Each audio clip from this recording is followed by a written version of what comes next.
آپ بھائیوں کی خدمت میں جو حاضر ہوئے اور یہ اللہ نے ملاقات کا شرف جو عطا فرمایا ہے، اس کی بنیاد ہمارے بھائی ڈاکٹر اسحاق صاحب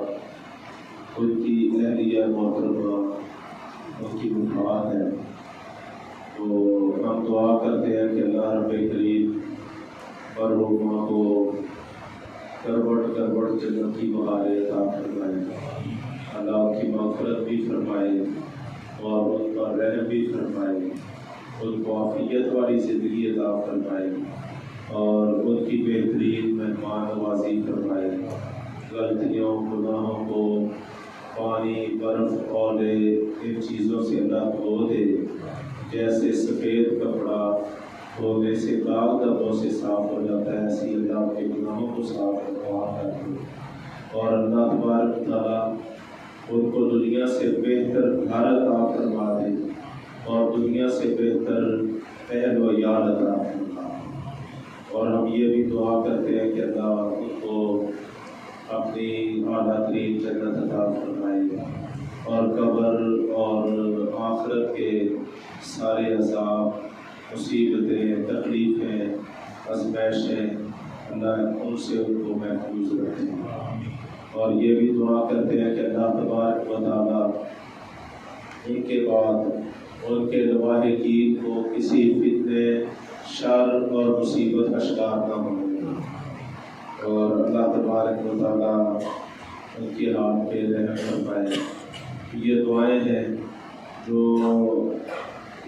زندوں پر حق ہے کہ وہ اپنے فوت ہونے والوں کے لیے کریں اور مغفرت کی دعا کر کے، اللہ سے رحم کی اپیل کر کے، عافیت کی درخواست کر کے اپنے فوت ہونے والوں کو الوداع کرنا، اللہ کے سپرد کرنا، یہ ہمارے دین کی بیس بھی ہے، بنیاد بھی ہے اور ہمارے دین کا احساس بھی ہے۔ اور اللہ تبارک و تعالیٰ قبول بھی فرمائے، نیکیوں کو، کمی کوتاہیوں کو معاف کرے۔ حق بات یہ ہے بھائیوں کہ ہر شخص نے جو دنیا میں آیا جانا ہے، ہر انسان کو موت کا لینا چاہیے، اور یہ اللہ کی بہت بڑی رحمت ہے۔ آپ اس پہ غور کریں گے کہ یہ موت جو ہے نا، موت بظاہر ہمیں بہت اس سے نفرت ہے، کڑواہٹ ہے، ناپسندیدگی ہے، ہم اس سے دور بھاگتے ہیں، لیکن اگر اللہ تبارک و تعالیٰ کا یہ نظام موت اس دنیا پہ قائم نہ ہوتا تو آج دنیا تو تباہی سے دو چار ہو چکی ہے۔ تو کچھ آ رہے ہیں، کچھ جوانی کی طرف جا رہے ہیں، کچھ بڑھاپے کی طرف جا رہے ہیں، کچھ جناب عدم سے وجود میں آ رہے ہیں، کچھ وجود سے عدم میں جا رہے ہیں، کچھ زندہ ہو رہے ہیں، کچھ فوت ہو رہے ہیں۔ یہ ایک نظام ہے اور یہ نظام بڑا پررحمت نظام ہے، بڑا پررحمت نظام ہے۔ آپ اس کی اللہ تبارک تعالیٰ کی اس نظام کی رحمت پہ غور کریں۔ 70-80 سال سے اوپر جب بندہ گزر جائے،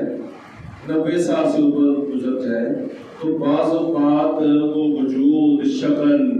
کمر جھک جاتی ہے، یہ گالیں اندر کو چلی جاتی ہیں، دانت گر جاتے ہیں، چہرہ آپ سمجھ لیں اجڑ جاتا ہے اور اکھڑ جاتا ہے، اور انسان جو ہے وہ آہستہ آہستہ ڈرونی شکل اختیار کرنا شروع ہو جاتی ہے۔ تو اللہ تبارک تعالیٰ نے یہ موت کا نظام پیدا کر کے کتنی عزت سے نواز دیا ہے کہ جناب وہ پروٹوکول تو ہم اپنے زندوں کو بھی نہیں دیتے جو پروٹوکول ہم اپنے فوت ہونے والوں کو دیتے ہیں۔ یہ اللہ کی رحمت ہے، اور اسلام کی عظمت یہ ہے کہ جتنی ڈھیروں دعاؤں کے ساتھ ہم اپنے فوت ہونے والے کو اللہ کے سپرد کرتے ہیں، کسی اور مذہب میں اس کا تصور نہیں ہوتا۔ آپ یہ اپنے قریب ہندوستان میں چلے جائیں، وہ کیا کرتے ہیں؟ لکڑیاں اکٹھی کرتے ہیں، جناب آگ لگاتے ہیں، تیل ڈالتے ہیں اور اپنی مردوں کو خود میں پھینک دیتے ہیں، جلاتے ہیں، راکھ بناتے ہیں۔ کیا توہین ہے میت کی، اور کیا احساس ہے جو اسلام نے میت کو دیا ہے بہتوں نے۔ تو اللہ تبارک و تعالیٰ ہمیں اسلام کی عظمتوں کو سمجھنے کی توفیق عطا کرے۔ اچھا، پھر مزے کی بات یہ ہے کہ اللہ کے رسول صلی اللہ علیہ وسلم نے فرمایا کہ اگر کسی میت پر جنازے میں 40 لوگ جو ایمان والے ہوں ان کے ایمان میں کسی قسم کی شرک کی ملاوٹ موجود نہ ہو، وہ اللہ تبارک و تعالیٰ سے کسی میت کی مغفرت کے لیے دعا کرتے ہیں یا اللہ اس کو معاف کر۔ فرمایا اللہ تبارک و تعالیٰ اپنے مخلص مواحد بندوں کی دعا کی لاج رکھتے ہوئے میت کے گناہوں کو معاف کر کے اس کو بخش دیں۔ یہ اللہ کے رسول کی جناب ضمانت موجود ہے۔ اور پھر جو جنازہ پڑھتے ہیں، دعاؤں میں جنازے میں شریک ہوتے ہیں، ان کی اجر کے کیا کہہ رہے ہیں؟ رسول اکرم صلی اللہ علیہ وسلم نے فرمایا کہ جو کسی بھی مسلمان کے جنازے میں شریک ہوتا ہے وہ اللہ تبارک و تعالیٰ اس کو 1 قرات اجر عطا فرماتا ہے۔ اب قرات کیا ہے؟ ایک تو یہ قرات یہ وزن ہے، ایک وزن ہے، لیکن آپ صلی اللہ علیہ وسلم نے اس موقع پر قرات کی جو تفسیر اور تشریح بیان کی وہ بالکل اور ہے۔ آپ نے فرمایا کہ لوگوں نے پوچھا نا کہ اللہ کے رسول یہ قرات کیا ہے؟ انہوں نے یہ سمجھا کہ یہ جیسے تولہ ہوتا ہے، ماشا ہوتا ہے، پاؤ ہوتا ہے، کلو ہوتا ہے اور من ہوتا ہے، ٹن ہوتا ہے، ایسا ہی کوئی یعنی ہوگا۔ تو آپ صلی اللہ علیہ وسلم نے فرمایا کہ یہ احد پہاڑ کو دیکھ لو، یہ احد پہاڑ سارے کا سارا ایک قرات ہے۔ اب آپ 7.5 کلومیٹر ہے لمبائی میں احد پہاڑ اور 3.5 کلومیٹر ہے چوڑائی میں۔ آج کے ہمارے دور کو کیا کہا جاتا ہے؟ سائنس کا دور ہے، ٹیکنالوجی کا دور ہے، بڑی ترقی کا دور ہے۔ لو سائنس نے جتنی بھی ترقی کر لی ہے، اس کمال ترقی کے باوجود کوئی پیمانہ اب تک ایسا ایجاد نہیں ہوا اور شاید قیامت تک ایجاد نہ ہو سکے جو احد پہاڑ کا وزن کر سکے۔ لیکن اگر کوئی کسی مسلمان کے جنازے میں شریک ہوتا ہے، دعا میں شریک ہوتا ہے، جنازے میں دعائیں کرتا ہے، اور اللہ تبارک و تعالیٰ اپنی رحمت سے جنازہ پڑھنے والے کو 1 قرات یعنی احد پہاڑ کے برابر اجر عطا۔ اور یہ بھی آپ صلی اللہ علیہ وسلم نے فرمایا کہ اگر کوئی کسی مسلمان کی تدفین میں بھی شامل ہو جاتا ہے، دفن کر کے بعد میں ہم لوگ دعا کرتے ہیں تو ثابت قدمی کی دعا کرتے ہیں، ٹھیک ہے کہ اللہ اس کو ثابت قدم رکھنا، سوال و جواب میں اس کو کامیاب کر دے۔ تو جو آدمی تدفین میں شامل ہوتا ہے، دعا میں شامل ہوتا ہے، تو آپ صلی اللہ علیہ وسلم فرماتے ہیں کہ اللہ رب العزت اس کو 2 قرات اجر، یعنی 2 احد کے پہاڑ ہونا، تو ایک مسلمان کا جنازے میں شریک ہونا، پھر تدفین میں شریک ہونا، زیادہ سے زیادہ ٹائم کتنا لگتا ہے؟ گھنٹہ لگ جاتا ہوگا، 1.25 گھنٹہ لگ جاتا ہوگا۔ تو 2 قرات یعنی احد کے 2 پہاڑوں اور ان کا وزن کر لو تو اتنا اجر اللہ تبارک و تعالیٰ۔ تو میں تو یہ سمجھتا ہوں بھائیو، یہ ایک فرد کی موت جو ہے نا، ایک فرد کی موت، اب دیکھیں سالوں کے جو رشتے ٹوٹے ہوتے ہیں وہ فوتگیوں پہ ملتے ہیں، فوتگیوں پہ ملتے ہیں۔ یہ آپ کے علم میں ہے نا، پچھلے مہینے محترم حافظ عبدالسلام اردوی صاحب، اللہ ان کی قبر پہ کروڑوں رحمتیں نازل فرمائے، ان کی فوتگی ہوئی، فوت ہوئے وہ۔ تو جنازے کے بعد ہمیں ایک صاحب ملے، قاری ابراہیم ان کا نام ہے، یہ بیسیکلی چیچا وطنی کے رہنے والے ہیں، لیکن گزشتہ 30-35 سال سے یہ سعودی عرب ریاض میں ہوتے ہیں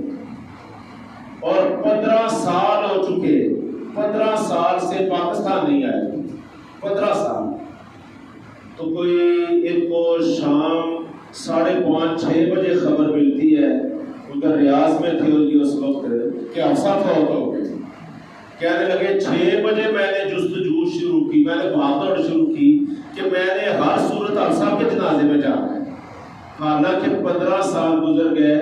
آخری 15 سال میں عزیز و اقارب میں سے کوئی نہ کوئی تو فوت ہوتا ہی ہے نا، ایسا تو نہیں ہے نا، کوئی نہ کوئی فوت۔ 15 سال کہنے لگے میں نے عزم کر لیا، بھاگ دوڑ شروع کر۔ تو اب یقین مانے صبح 9 بجے جنازہ تھا اب صاحب کا،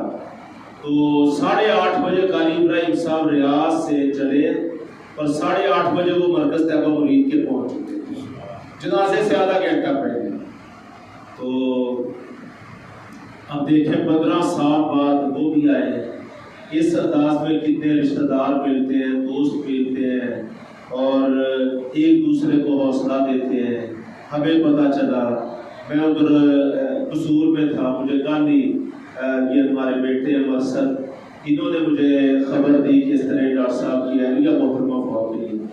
تو میں رات 12-1 بجے لاہور پہنچا اور صبح پھر تیاری کر کے۔ یہ ایک تعلق داری ہے، یہ بھائی چارہ ہے،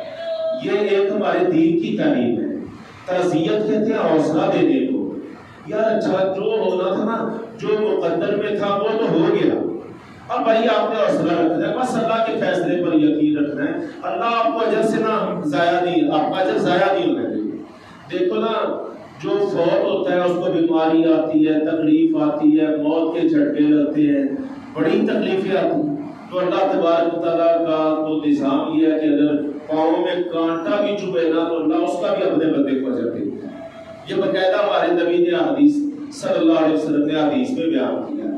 اچھا، اب لواحقین کو غم نہیں پہنچتا، ان کو بھی تکلیف پہنچتی ہے، صدمے سے دو چار ہوتے ہیں اور جناب یونٹ ٹوٹ جاتے ہیں، خاندان بکھر جاتے ہیں کہ بعض اوقات ایسی اموات ہوتی ہیں، مثلا عورت ذات ہے نا، عورت ذات سے ہم نے اکثر و بیشتر دیکھا ہے گھر کا یونٹ ہی درم برم ہو جاتا ہے، مرد فوت ہو جائے، باپ فوت ہو جائے، بیٹے جدا جدا ہو جاتے ہیں، تو بہت ایک یعنی مصیبت آتی ہے خاندانوں میں۔ تو ایسی شکل میں اللہ تبارک و تعالیٰ یہ جو لواحقین ہوتے ہیں نا، ان کو بھی اجر سے محروم نہیں رکھتا۔ میں آخر میں آپ کو ایک حدیث سناتا ہوں رسول اللہ صلی اللہ علیہ وسلم کی۔ میرا عموماً دل یہ چاہتا ہوتا ہے کہ ایسی تعزیت کی یا جنازے کی کے موقع پر جب بھی مجھے موقع ملے تو میں یہ حدیث اللہ کے رسول کی بیان کیا جاتا ہے۔ آپ صلی اللہ علیہ وسلم فرماتے ہیں کہ جب کسی کا کوئی پیارا فوت ہوتا ہے تو اللہ تبارک تعالیٰ کیا کرتا ہے، اللہ اپنے فرشتوں کو بلاتا ہے اور ان کی ڈیوٹی لگاتا ہے کہ جاؤ تم جا کے ذرا جائزہ لے کے آؤ کہ جو فیصلہ میں نے کیا ہے ان کے پیارے کی جدائی کا، وہاں پر بیٹے کا معاملہ ہے، لیکن اکیلا بیٹا ہی تو پیارا نہیں ہوتا، ہر ایک سے الگ الگ تعلق ہوتا ہے، ہر ایک کی جدائی پہ الگ الگ صدمہ ہوتا ہے۔ تو فرمایا پتہ کر کے آؤ کہ جب تم نے اس کے دل کے گلشن کا پھول توڑا ہے پھر پہ کیا بیتی ہے۔ تو حالانکہ اللہ رب کریم کو جانتا ہوتا ہے لیکن وہ فرشتوں کو گواہ بنانا چاہتا ہے، تو فرمایا فرشتے آتے ہیں اور لواحقین کا جائزہ لیتے ہیں، تعزیت کی مجلسوں کو اٹینڈ کرتے ہیں اور پھر واپس جاتے ہیں اور اللہ تبارک تعالیٰ کے دربار میں حاضر ہوتے ہیں۔ اللہ پوچھتا ہے بتاؤ بھی کیا رپورٹ لے کے آئے، تو فرشتے کہتے ہیں کہ یا اللہ ہم گئے، ان پر صدمہ تو بڑا تھا، کام تو بڑا ان پہ ٹوٹا ہے، قیامت تو بہت بڑی ٹوٹی ہے، صدمے سے تو وہ یقیناً ڈھال ہے، لیکن اے اللہ ہم نے دیکھا ہے کہ وہ مصیبت اور غم کی اس گھڑی میں بھی نا زبان سے بس الحمدللہ کہہ رہے ہیں، بھائی سب تعریفیں اللہ کے لیے، اللہ کا شکر ہے، جیسے ہمارا رب راضی ایسے ہم راضی، اور ساتھ یہ کلمہ کہہ رہے ہیں جب بھی کوئی تعزیت کرتا ہے اس سے اظہار ہمدردی کرتا ہے تو وہ آگے سے انا للہ و انا الیہ راجعون یہ دعا پڑھتے ہیں، یہ الکلمات کہتے ہیں۔ تو یہ مسند احمد میں بھی حدیث موجود ہے اور سلسلہ صحیحہ جو شیخ ناصر الدین البانی رحمہ اللہ کی کتاب ہے، اس میں صحیح سند کے ساتھ یہ اللہ کے رسول کا فرمان موجود ہے کہ اللہ تبارک تعالیٰ کو جب فرشتے یہ رپورٹ دیتے ہیں کہ اللہ مصیبت کی اس گھڑی میں بھی تو یہ کہہ رہے تھے کہ انا للہ و انا الیہ راجعون، بھئی ہم بھی اللہ کے لیے اور ہم بھی اللہ کی طرف جانے والے ہیں، یہی کہہ رہے ہیں۔ تو اللہ تبارک تعالیٰ فرماتا ہے کہ اے میرے فرشتوں تم گواہ ہو جاؤ، تم گواہ ہو جاؤ کہ جنہوں نے میرے بندوں نے مصیبت مشکل اور غم کی اس گھڑی میں بھی میری تعریف کی ہے اور انا للہ و انا الیہ راجعون یہ دعا اور یہ کلمہ ہی کہا ہے، تو تم گواہ ہو جاؤ کہ میں نے جنت میں ان کا ایک اسپیشل گھر ان کے صبر کی وجہ سے اور میرے فیصلے کو صبر و شکر سے قبول کرنے کی وجہ سے میں نے جنت میں ان کا گھر بنا دیا ہے، اور ان کے گھر کے گیٹ پر جو تختی لگائی ہے تو اس تختی پر میں نے یہ الفاظ لکھ دیے ہیں کہ یہ گھر میرے شکر گزار بندوں کا گھر ہے، میرے شکر گزار بندوں کا گھر۔ اب آپ اندازہ کیجیے بھائیو کہ جو غم کو سہ لیتے ہیں،